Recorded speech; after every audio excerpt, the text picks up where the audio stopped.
The story you are about to hear is true. Only the names have been changed to protect the innocent. Fatima Cigarettes, best of all long cigarettes, brings you Dragnet.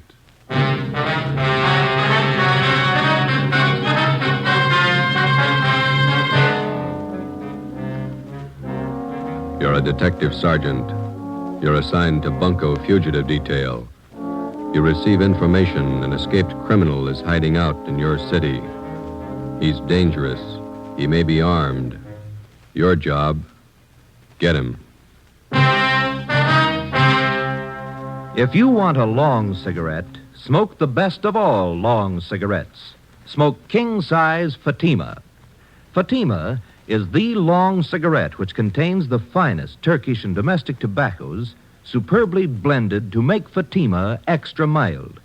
And that's why Fatima has a much different, much better flavor and aroma than any other long cigarette. That's why Fatima has more than doubled its smokers coast to coast. So enjoy Fatima, the best of all long cigarettes. It's wise to smoke extra mild Fatima. It's wise to smoke extra mild Fatima.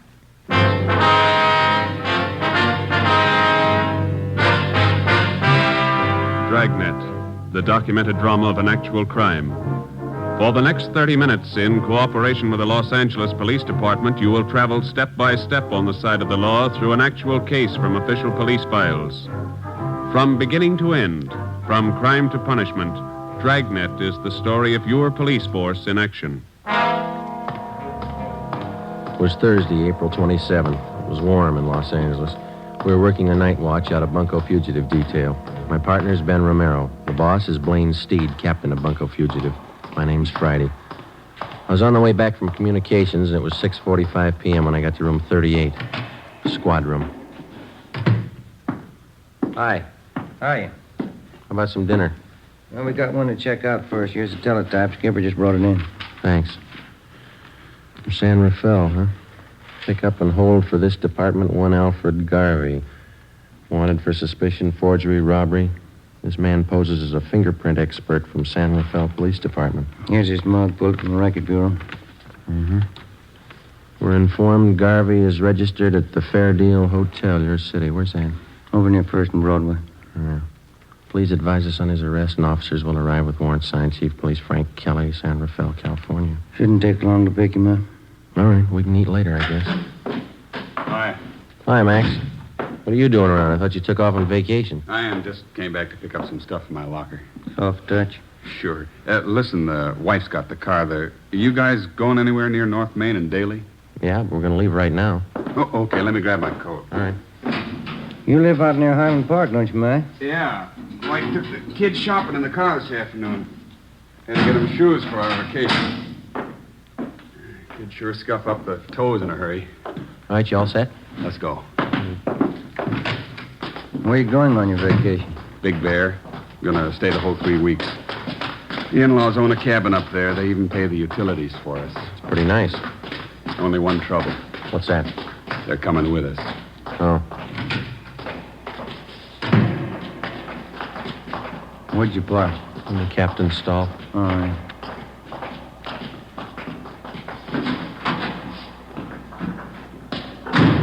All right, in the back. Okay.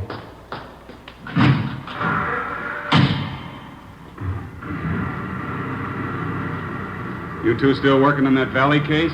No, we washed it up Monday. What's this one? Teletype from San Rafael. I want some guy picked up.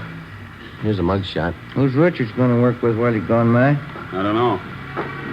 What's the crowd up ahead? No, yeah. Shriners Convention. I forgot they were having a parade tonight. You better stay over to one side. I think we can get through all right. Watch those kids there. Yeah, there we go. That's the place up ahead, isn't it? Fair deal, yeah. We got to stop by this hotel a minute, Max. You want to wait here? I'll come in.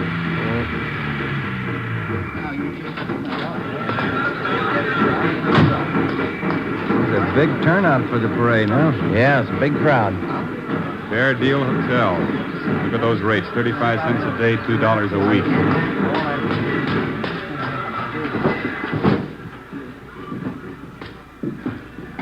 Yes, sir. Can I help you?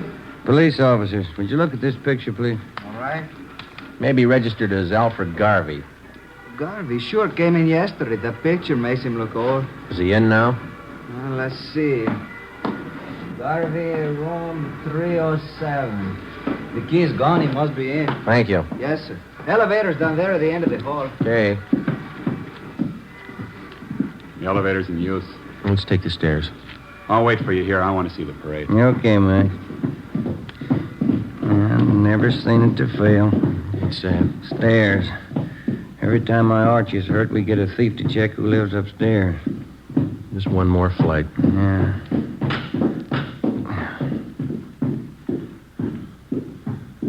305, 307. Door's open. Let's have a look. Come on. It's empty. Nothing in the closet. Yeah, pretty fast checkout. Came from downstairs. The lobby. Come on. Yep. Come on, hurry up. Hey, stop him! Stop that guy, police! The police! It's Maxwell. Max, are you all right? Went out the door. Blue suit. It was Garvey. He shot your friend. Call an ambulance. He ran out the door. He shot your friend. Come on, Ben. Call that ambulance, will you? Hey, you. Did you see a man come out of this hotel? What'd you say? Did you just see a man come out of this hotel? That one? I don't know. All right, Ben, you go that way. I'll check up this way. right. What does matter? Watch where you're going, huh? Did you see a man running up this way just now, about my height, blue suit? Huh? No, I didn't see anybody. Did you see anybody? Hey, boy. Yeah, you want a paper, mister? No, listen, did you see a man running by here a minute ago in a blue suit? Well, maybe. I didn't notice it. You want a paper? I'm sorry. Sorry, lady. Ben, over here. Yeah. Did you spot him? No, we're gonna need help. All right, come on.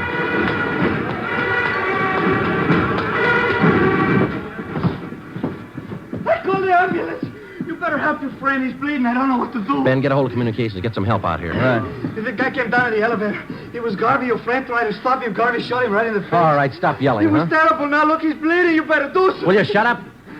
Max, how is it? Chest hurts. Yeah, all right, easy, huh? Garvey came out of the elevator fast with a gun. All right, take it easy now. Joe, I got communications there blocking off the area. That's fine. Watch that front door, will you? Keep those people out of here. Yeah. Chest. They'll be here in a minute, boy. Call the wife, Eleanor. Ambulance is here. Yeah, He looks bad. well, he's not going to get any worse. He's dead.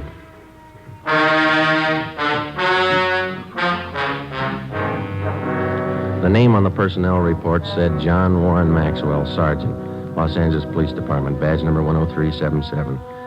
Nearest living relative, wife, Eleanor Jean Maxwell. Dependents, John Maxwell Jr., 6 years. Deborah Lee Maxwell, 2 years. Death in line of duty, April 27th, 7:15 p.m.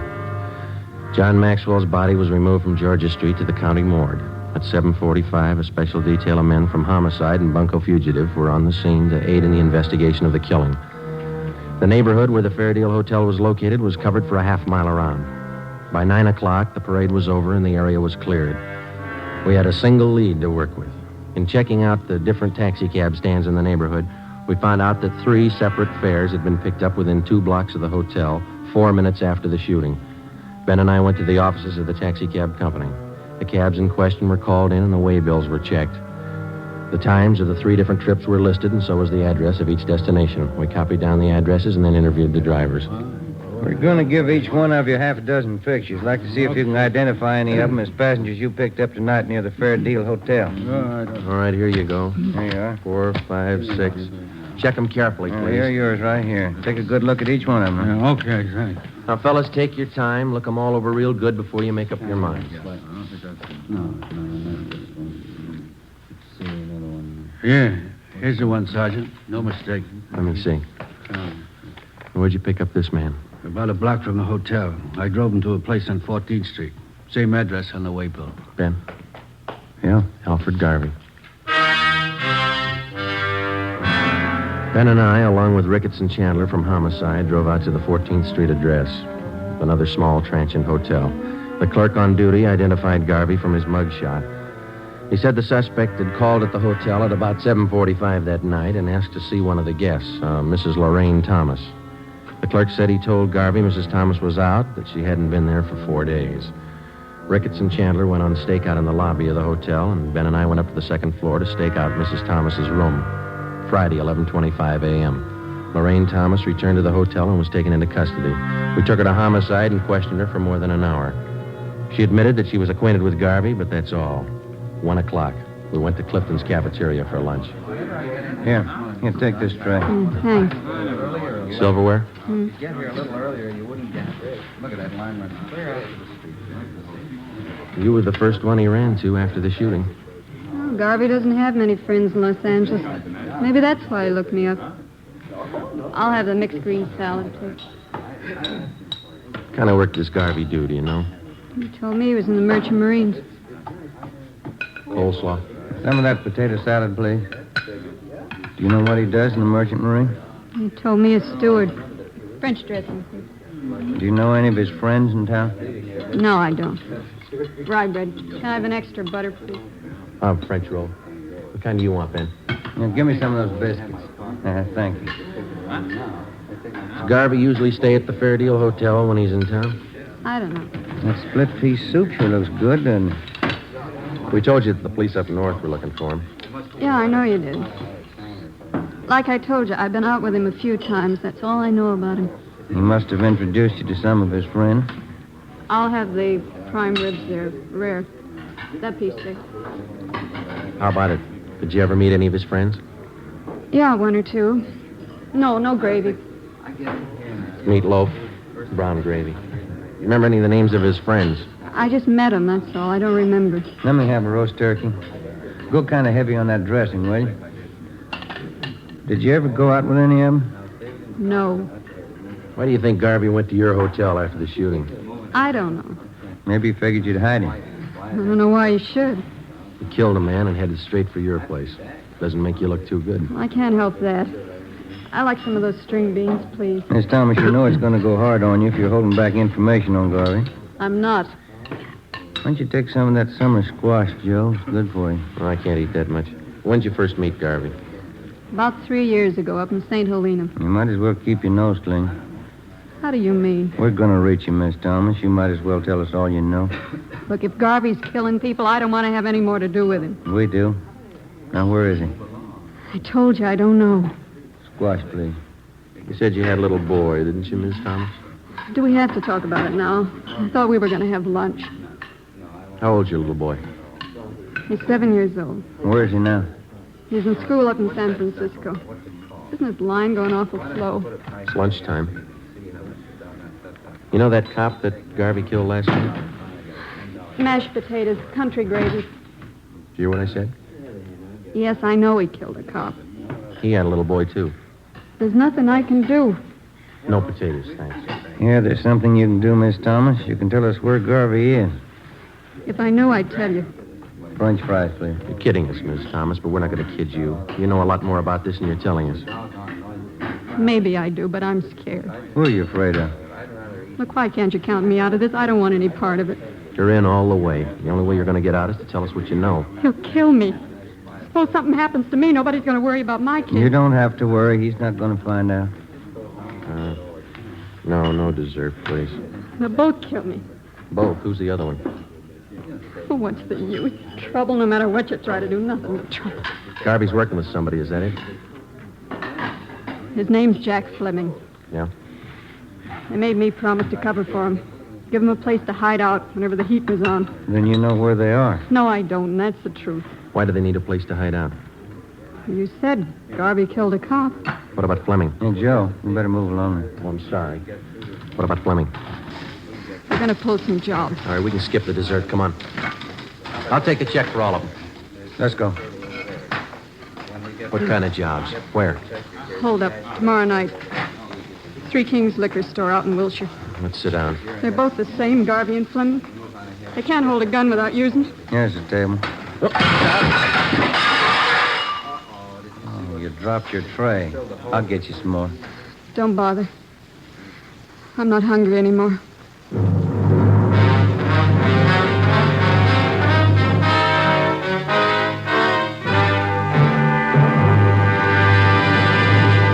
are listening to Dragnet, the case history of a police investigation, presented in the public interest by Fatima Cigarettes.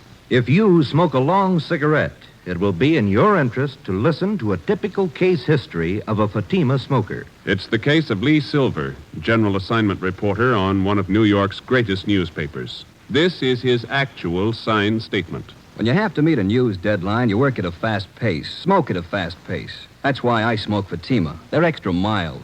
In my opinion, it's wise to smoke extra mild Fatima. And more smokers are discovering this every day.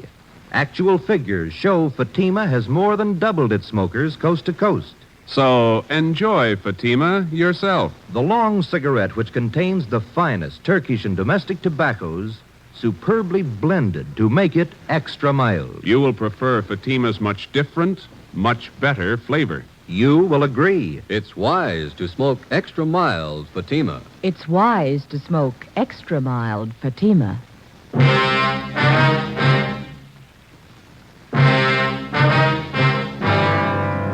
Saturday, April 29th. Last rites were held for Sergeant John Maxwell, and he was buried at Holy Cross Cemetery. A guard of honor from the police department was present, along with most of the men Maxwell had worked with in Bunko Fugitive Detail. The chief of detectives delivered a short eulogy, and then one of the men from the department band sounded taps over the grave. We got back to the office at noon, checked in at the record bureau. The photocopy room had taken negatives of Garvey's and Fleming's coming out mugs and made duplicates that were distributed to all officers. The stakeouts continued at the Fair Deal in the 14th Street Hotel where Lorraine Thomas was staying. She was put under protective custody. Ben and I, Ricketts and Chandler, went on stakeout at the Three Kings Liquor Store on Wilshire Boulevard. It was a large, modern place, and it did a volume business, especially on Saturday night. Ricketts and Chandler covered the store from the outside. Ben and I were stationed in the supply room at the rear of the place, where we had the main counter and most of the store in full view.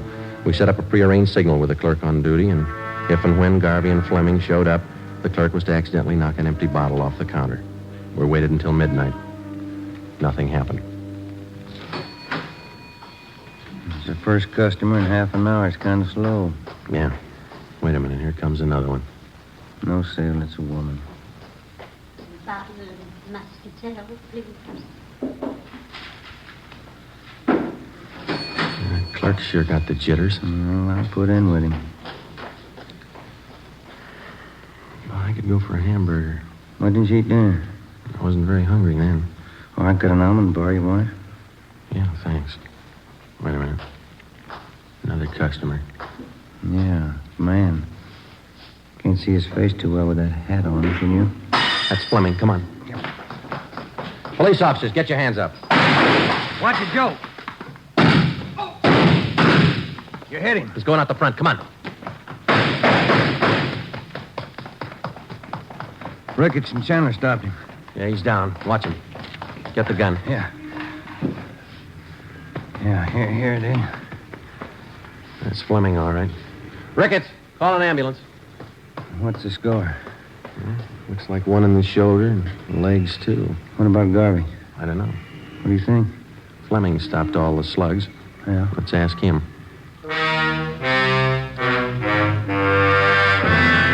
The wounded suspect was treated at Georgia Street Receiving Hospital and then booked into the prison ward at the General Hospital. At 11 a.m. the next day, we questioned him, but he refused to admit that he even knew Alfred Garvey. We re-questioned Fleming for the next 3 days with no results. The stakeouts continued. The search went on. There was no response to our APB. Garvey was still at large. As far as we were concerned, there was only one way to get directly to Garvey, and that was through Fleming. We called on Lorraine Thomas again and asked her that if she'd try to get some information on Fleming, try to get him to talk and to tell her where Garvey was. I'm not even sure if he knows where Garvey's hiding. He must have a good idea. Even if he has, he's not going to tell me. He wouldn't trust me that far. He'll go further with you than he will with us. He won't even give us his name. I'm afraid it's up to you, Miss Thomas. Why can't you let me out of this? Hey, look, figure it this way. You knew about Fleming and Garvey. You knew they were in town. You knew what they were up to. You didn't break your back to save that dead cop's life. Garvey shot him. I didn't. You knew he was a killer. You knew he had a gun. What do you want me to do? Get close to Fleming. Visit him every day till he talks. But he doesn't trust me, I told you. Then get him to trust you, will you? Do favors for him. He wants to contact friends to raise money for a lawyer. Help him do that. Run errands. Do anything for him within reason. Suppose he finds out about the holdup. That I told you about it. He's got a long stretch ahead of him. He won't bother you. They'll kill me if they find out. They wouldn't wait a minute. They won't find out. All right. Won't be my fault. Al did the shooting. He killed the cop. Let him square it up. He'll square it with the court. There's only one trouble. Yeah? Maxwell's wife and kids. How does Al square it with them? On the morning of May 8th, suspect Jack Fleming was removed from his private room and wheeled down to the X-ray lab on the pretext of treatment. While he was absent, a dictaphone was placed in his room by a sound crew from the crime lab. Fleming was then returned.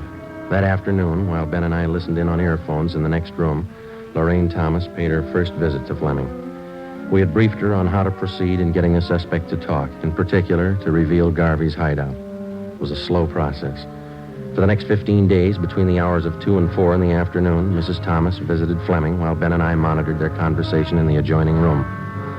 For 15 days, despite all her shows of confidence, Fleming refused to confide. He was sullen and close-mouthed. Some afternoons, he would hardly speak to her. On the 16th day, his mood seemed to be improving. Here. Let me fix that pillow for you, Jack. There. Is that better? Yeah. That's good. Thanks. I got in touch with Dave and Johnny like you asked me to. Huh? What'd they say? Well, they said they could get you the money for the lawyer the day after tomorrow. And Dave said he might be over to see you tonight. Yeah, that's fine. Once I get a lawyer, I'll stop worrying. I stopped by Danelli's place, too. Pop Royce wasn't there. I'm going back tomorrow to see him. He ought to be able to help. You've been okay, Larry. I won't forget it. Oh, that's what friends are for. Gee, I'm sure sorry you had to get it this way. Forget it. I can give it back where it came from. Say, I bought you some new magazines, a couple of candy bars. Swell. Put them over here near the bed, will you? Yeah, sure. Let me get them for you. There, Jack. See, I'll put them right here on this table. I'll bring you some more tomorrow. Oh, that's fine. You're going to try and see Pop Royce again tomorrow? Yeah, they told me he'd be in around noon for sure. If I don't see him then, I'll keep trying till I do. Yeah, that's it. Oh, listen. There's something else. Sure, Jack. Come here. I don't want to talk loud. The cops might have bugged this room. Yeah. All right. A little closer. Okay. Tonight, I want you to go to George's joint, the Blue Moon, down on South Flower. Yeah? And ask for George at the bar. He's usually around from 11 on. Uh-huh. Tell George you've seen me. He'll know it. Then tell him to take you to Al. To take me to Al? Yeah, Al Garvey. George knows the place. Yeah. Okay, Jack. And keep your mouth shut. Don't talk to anybody but George. He knows the place. All right, Jack. They'll help you out. Well, Yeah. it's a long wait. Get paid. Let's go. 10:45 p.m. A detail of 3 cars followed Lorraine Thomas to the Blue Moon Tavern on South Flower Street. We parked down the block and watched her go in. At 15 minutes past 11, she came out with a small fat man in a dark blue suit. They got in a tan-colored coupe and drove south. The cruiser cars, using 3-way radio, tailed the coupe alternately out through the Echo Park area and then back to the starting point at the Blue Moon Tavern. Lorraine Thomas went back into the bar with a man and 20 minutes later came out, caught a taxi, and took it to her hotel on 14th Street. We drove back to the office. It was 5 minutes past 1 a.m. That's it? I get it. Bunko fugitive, Friday. Lorraine Thomas, Sergeant. He showed me the place George did. Where? We drove past it. 1032 Alamo, apartment 3. Is Garvey there now? No. George said he's supposed to be there tomorrow in the afternoon, 5 o'clock. George said I'll have to go alone. Are they watching the place? I think so. Garvey's staying with another man. They got guns. You know where Garvey is now? George wouldn't tell me. We can't afford to tip our hand. How do we know Garvey will be there at 5 o'clock tomorrow? That's just it. We don't. May 9th, 3 p.m. An immediate stakeout was placed at the suspected hideout. A detail of 20 plainclothesmen began filtering into the neighborhood in the vicinity of 1032 Alamo Street. The 3-story apartment house at that address was checked thoroughly and then covered on all sides. Apartment 3 on the first floor was checked out, too. It was registered to a Thomas King, whom the manager identified as Alfred Garvey from his mugshot. To avoid pedestrian casualties, we toured the immediate vicinity between 3 and 4:30 that afternoon, advising residents and storekeepers to clear the street and stay inside. At 4:35 p.m., the men in the detail took up their assigned positions. We waited. Hold that light, will you? Yeah. Thanks. Awful lot of trouble for that punk Garvey. Be more trouble if he doesn't show. No such luck. Tan coupe coming down the street behind us. Same one we tailed last night. A girl driving. There's 2 guys with her. Yeah, Garvey's one of them. They're pulling up. Ready? Oh, wait a minute. All right, let's go.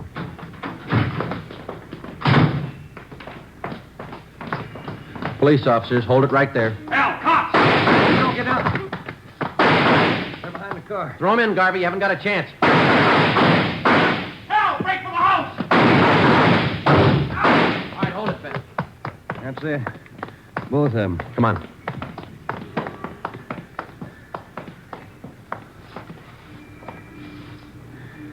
Both dead. Garvey. The other guy.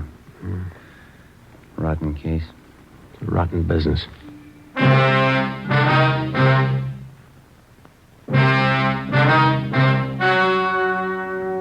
The story you have just heard was true.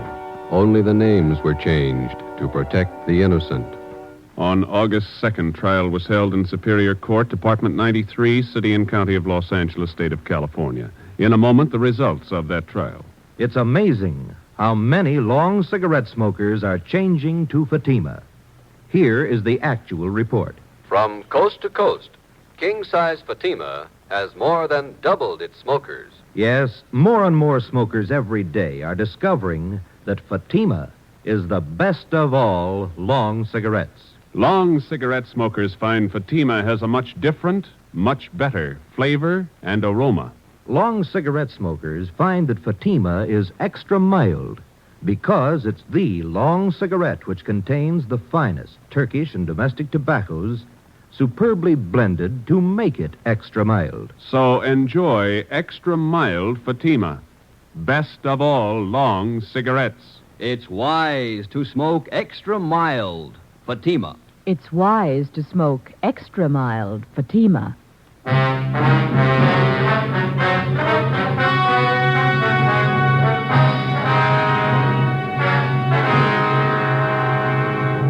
Jack Fleming, the only survivor of the hold-up gang, was found guilty of several counts of armed robbery. Garvey's accomplices who aided him in hiding out were tried and convicted of being accessories. They are serving prison terms as prescribed by law.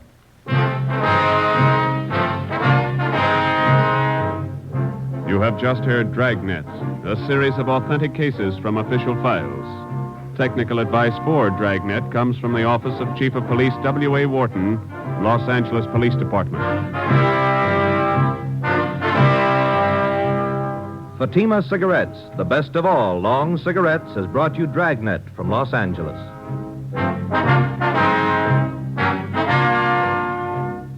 The Halls of Ivy is pleasant listening tomorrow on NBC.